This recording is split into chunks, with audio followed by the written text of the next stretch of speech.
अस्सलाम वालेकुम।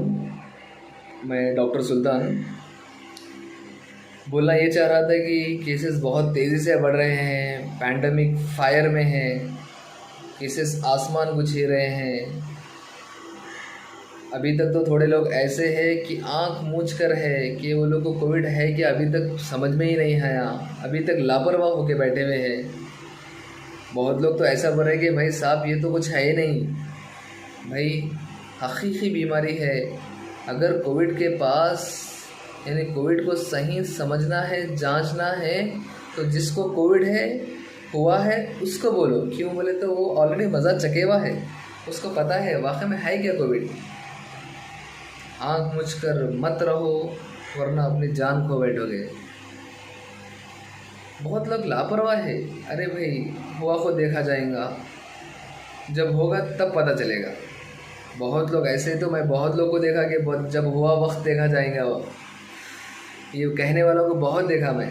जब होने के बाद सबसे ज़्यादा तड़पने वाले वही लोग रहते। तो बोलने का मकसद क्या है, ये बीमारी को लाइट मत लो, इसके कुछ प्रिकॉशंस है, हमको इसको कैसा पहचानना है। अगर कुछ नॉर्मली पहले तो ये पता चलना है इसके निशानी क्या है। नॉर्मली कोई पेशेंट को कोविड आया तो उसकी निशानी क्या है, अलामत क्या है, पता रहना चाहिए ना। तो मोस्टली अगर किसी को कोविड आया तो उसके थोड़े निशानियां हैं, जैसा कि बुखार आना, नाक की खुशबू चले जाना, ज़बान के ऊपर सलायत यानी टेस्ट चले जाना पेशेंट का, गले में ख़राश होना, गले में दर्द होना, निगलने नहीं आना पेशेंट को, खांसी होना कांस्टेंट। थोड़े पेशेंट को जो है सो खाली कुछ नहीं रहता, बुखार खांसी वगैरह कुछ नहीं रहता, ओनली गिडीनेस से भी बहुत लोग आते, चक्कर से आते। थोड़े लोग तो लूज़ मोशन से आते, कुछ नहीं, फीवर एंड ऑल कुछ नहीं, खाली लूज़ मोशन से रहते वो लोग को। ऐसे भी देखा। बहुत लोग ऐसे आते हैं कि ओनली लोअर बैक पेन, पीठ में दर्द से आए थे, बाद में 3 दिन के बाद टेस्ट कराने के बाद पॉजिटिव आया। तो हमारे ताकत के ऊपर डिपेंड है। मोस्टली यंग पेशेंट्स में सिम्टोमेटिक कोविड रहता कि सिम्टम्स कुछ नहीं रहते बट उसको पॉजिटिव रहता। कोविड में होता क्या, पहले तो लोग को पता नहीं है कि अरे भाई केस अच्छा था, बाद में जाके ख़राब हो गया फलाने डॉक्टर के पास जाने के बाद। ऐसा नहीं है। पहले तो हमको पता चलना चाहिए कि कोविड में होता क्या। मेरे भाई देखो, कोविड में 2 फेज़ होते। एक तो पहला फेज़ बोलते हैं उसको फेब्राइल फेज़, जो 7 दिन का रहता। तो उसके अंदर शुरू के 4 दिन पेशेंट को बुखार रहता, 5वां 6वां दिन पेशेंट को कमज़ोरी महसूस होती, बुखार सडन चले जाता पेशेंट को। ये तो पहला फेज़ है, उसको पहले फेज़ को बोलते हैं फेब्राइल फेज़। मोस्टली 90% जो है सो फेब्राइल पेशेंट्स में जान नहीं आती, यानी फर्स्ट फेज़ में पेशेंट की जान नहीं आती। और फर्स्ट फेज़ में बहुत यंगर्स डायग्नोस नहीं होते। सेकेंड फेज़ आता, उसका नाम है इन्फ्लेमेटरी फेज़, उसको बोलते हैं क्रिटिकल फेज़ ऑफ कोविड, जिसके अंदर पेशेंट का ऑक्सीजन का लेवल सैचुरेशन यानी जो पल्स हम लगा के देख रहे हैं वो ऑक्सीजन का लेवल ड्रॉप होना चालू हुआ था। तो मेनली 90% लोग जो मर रहे वो सेकंड फेज़ में मरते। जब ऑक्सीजन का नंबर गिरना चालू होता तो सेकंड फेज़ बोलते हैं उसको, उसमें बहुत लोग मरते। तो कोविड के 2 फेजेस है। पहले शुरुआत में पेशेंट को 7 दिन तक बुखार रहेगा, उसको बोलते हैं फेब्राइल फेज़। उसके अंदर थोड़े लोग को 4 दिन बुखार रहता, 5वां 6वां दिन कमज़ोरी रहता। सेकंड फेज़ है वो डेंजर क्रिटिकल फेज़ है, उसको बोलते हैं critical phase of Covid. Inflammatory phase यानी फेफड़ों के अंदर सूजन पैदा होती, सांस लेने में पेशेंट को दिक्कत होती। तो वो फेज़ बहुत डेंजर है, जान लेने वाला फेज़ है। तो बहुत लोग पेशेंट्स आते हैं कि अरे भाई अभी तो पेशेंट अच्छा है, ऐसा तो कुछ दिख रहा नहीं, बल्कि तो फर्स्ट फेज़ है, पॉजिटिव तो आता बट कुछ रहता नहीं। बट जब वो पेशेंट सेकंड फेज़ में जाता तो वो जाता inflammatory phase. Mostly youngers will required fast. Youngers patient तो जल्दी रिक्वायर्ड हो जाएंगे, यंगर पेशेंट तो जल्दी रिकवर हो जाते हैं। बट ओल्ड पेशेंट में इन्फ्लेमेटरी डेंजर है। उसके अंदर अगर कोई डायबिटिक पेशेंट है, अस्थमा है, तो वो लोग को और डेंजर हो जाते केसेस। तो इससे क्या पता चल रहा कि अर्ली डायग्नोसिस इम्पोर्टेंट। हम जब बीमारी को जल्दी पहचानेंगे तो उसका ट्रीटमेंट करने में भी उतनी आसानी होती। आप ट्रीटमेंट से, कोविड के टेस्ट से भागो मत, कुछ नहीं होता। हम जितना जल्दी पहचानेंगे उतना जल्दी आपका ट्रीटमेंट होता, घर पे हो जाता। अगर लेट करें टेस्ट करवाने के लिए लेट करें तो आपको हॉस्पिटल में एडमिट होना पड़ता, आपको फिर ऑक्सीजन की ज़रूरत पड़ती, आपको तकलीफ़ बर्दाश्त करना पड़ता, बहुत बड़े मसाइल हैं। नॉर्मली ये टाइम तो हॉस्पिटल्स बहुत महंगे हैं। नॉर्मली एक दिन का आईसीयू मिनिमम अगर छोटे भी हॉस्पिटल में गए तो 1 लाख पे करना है। सो वो बहुत डिफ़िकल्ट है मिडिल क्लास फैमिली वालों को बेयर करना। हाँ, बहुत मुश्किल की बात है। तो मेरे भाई, मेरे बोलने का मकसद यही है कि अपने आप को अलर्ट रहिए। किसी को भी घर पे फीवर आया, ऐसा कुछ सिम्टम्स है तो आपके लोकल डॉक्टर को कंसल्ट करिए, जाके बताइए। और सबसे पहले फीवर आया बेफिक्री में नहीं रहना, अरे ये नहीं होता बोल के। जब सबसे पहले आपका काम है होम आइसोलेशन हो जाना। होम आइसोलेशन हो जाइए, दूसरों को भी सेव करिए, आपके फैमिली मेम्बर्स को सेव करिए। नॉर्मली थोड़े लोग माँ बाप के साथ रहते, थोड़े लोग दादा दादी के साथ रहते, तो वैसे लोगों से तो बहुत दूर रहना है। खुद जाते हुए दूसरों को नहीं लेके जाना है मेरे भाई, बहुत अलर्ट रहना है। किसी को भी अगर फीवर आया तो पहले टेस्ट आने से पहले आप होम आइसोलेशन यानी सेपरेट हो जाइए, सेपरेट हो जाइए। हाँ, रिपोर्ट आए तक वेट करना है। मोस्टली ऐसा देखा जा रहा है कि भाई टेस्ट करने के बाद नेगेटिव आया तो वैसे लोग को भी हम कोविड ही समझ के ट्रीटमेंट करना। इनिशियल डेज में अगर वायरल लोड कम है तो पेशेंट को नेगेटिव आता, बट उसको देखने का दूसरा तरीका है, जैसे स्कैन करवाना है, ब्लड CRP लेवल्स देखना है, तो इसके कुछ अलग डिफरेंट टेक्निक्स है। तो आप अपने लोकल डॉक्टर से कंसल्ट करिए, फैमिली डॉक्टर हो, कोई कंसल्टेंट हो, कोई दूसरे हॉस्पिटल में जाके कंसल्ट करे, एनी हाउ कंसल्ट करना बहुत ज़रूरी है। तो उसके बाद नेक्स्ट आता है कि टेस्ट करवाना है। टेस्ट से तो डरना ही नहीं भाई, टेस्ट होता क्या, आया पॉजिटिव आया तो घर पे होम आइसोलेशन होता। बहुत लोग और एक होम रेमेडीज़ को इस्तेमाल कर रहे। होम ट्रीटमेंट बहुत डेंजर रहता, जान ले लेता आप लोग की। होम ट्रीटमेंट का मतलब ये नहीं है कि आप घर पे आपके मर्ज़ी से ट्रीटमेंट लो। होम आइसोलेशन, होम ट्रीटमेंट का मतलब ये है कि आप कोई डॉक्टर से टेलीकॉल करते हुए ट्रीटमेंट ले, यानी डॉक्टर की गाइडेंस में ट्रीटमेंट ले, ना कि खुद का ट्रीटमेंट ले। खुद का treatment without medical guidelines patient की जान लेता।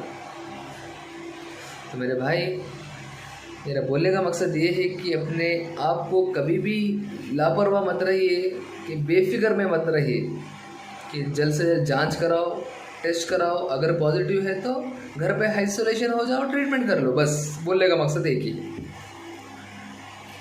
और अगर आप लोगों को कुछ दिक्कत है, कुछ पैसों का प्रॉब्लम है, ऐसा कुछ मसला है, तो आप हम लोग से आके कंसल्ट कर सकते हैं। हम लोग का एक छोटा हेल्थ सेंटर ऑन करें। नियरली अब तक 1 महीने में मोस्टली 200 से ज़्यादा पेशेंट को रिकवर करें with 0 death rate, without oxygen. हम लोग एक फ़िक्र लेके एक थोड़े हम लोग के जमात के लोग हैं, वैसे लोग फ़िक्र लेके काम स्टार्ट करे थे। नियरली बहुत लोग आए, मैं देख रहा था पेशेंट्स को, तो मोस्टली हम लोग 200 पेशेंट्स को रिकवर करें। एक अज़ाइम लेके हम लोग आगे बढ़े थे, तो मोस्टली बहुत अच्छा सक्सेसफुल हुआ। हमारे लोग की भी फ़िक्र थी, एक जमात बनाए, जमात के लोग खुद पैसे जमा करके चलो भाई गरीब लोग की मदद करेंगे, बल्कि हम लोग भी आगे आए, उनके आगे आके मदद करें वो लोग की। तो मोस्टली एक अच्छा सेंटर चल रहा हम लोग का। अगर किसी को भी प्रॉब्लम है, किसी को भी कुछ पैसे का प्रॉब्लम है, कुछ ऐसा कोई ओपिनियन नहीं दे सक रहे, तो आप हमारे पास आके कभी भी ओपिनियन ले सकते हैं। अगर आपको मेरे से डायरेक्ट बात भी करना है तो मेरा कॉन्टैक्ट नंबर ले लीजिए। मेरा कॉन्टैक्ट नंबर है 863972 863972 अगर आप हम लोग की क्लिनिक यानी हम लोग के सेटअप तक नहीं आ सके तो आप मुझे कॉल कभी भी कर सकते हैं। कॉल करके अगर ऑनलाइन कंसल्टेशन यानी पूछना है कि भाई ऐसा ऐसा हो रहा, टेस्ट की ज़रूरत है, जांच की ज़रूरत है, नहीं है, तो मुझे कॉल करो, मैं कभी भी रिसीव करता हूँ। मोस्टली रात के 2 बजे दो 3 बजे दो, मैं ऑलवेज रेडी रहता हूँ। अगर मैं बिज़ी नहीं हूँ तो ऑलमोस्ट पक्का कॉल रिसीव करता हूँ। इंशाल्लाह बंदा रेडी है आप लोग की मदद करने के लिए। हम लोग आगे तो बढ़ रहे काम के लिए। मोस्टली बहुत लोग आ रहे हैं हम लोग के पास, मोस्टली रिकवर भी हो रहे लोग, जल्द से जल्द रिकवर हो रहे। हो रहा क्या, जल्दी बताने पर रिकवरी फास्ट हो जा रही। तुम जितना जल्दी बताएंगे तो रिकवरी उतना फास्ट होती। तुम डर के पीछे जा रहे। सबसे ज़्यादा मरने वालों में सबसे ज़्यादा क्वांटिटी किसकी है पता है? जो लोग टेस्ट लेट करवाए वो लोग ही ज़्यादा, वो लोग की क्वांटिटी ज़्यादा है मरने में।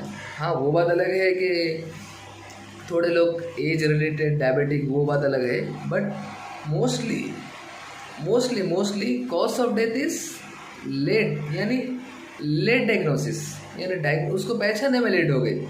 एक तो पहले आप लोग कंसल्ट नहीं करते, आप लोग ही बड़े उस्ताद बन जाते, तो उसमें हो जाता। आप लोग ऐसा डिनाई करते, अरे भाई वो डॉक्टर गलत बोल रहा, कुछ कोविड कुछ नहीं है बोल के। भाई डॉक्टर की मानोगे तो आसानी होती, वरना चले जाओगे, बहुत बड़े खसारे में रहोगे। तो मेरे भाई कोविड को लाइट मत लो, अपने फैमिली को सेव करो, सोशल डिस्टेंस मेंटेन करो, मास्क लगा के रहो। कुछ भी आपको कभी भी प्रॉब्लम है, कुछ परेशानी हो रही, कुछ बेस्ट सजेशन होना है तो मेरे को कभी भी कॉल कर सकते हैं, और हम लोग इस सेटअप पे आके कभी भी कंसल्ट कर सकते हैं।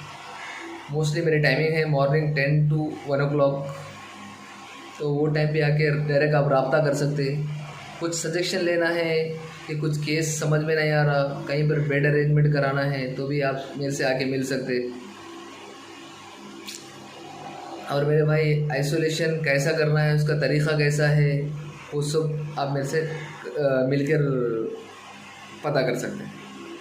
बोलना ये है एट द एंड के कोविड को लाइट मत लो, गफलत में मत रहो। गफलत में रहोगे तो जान खो बैठोगे।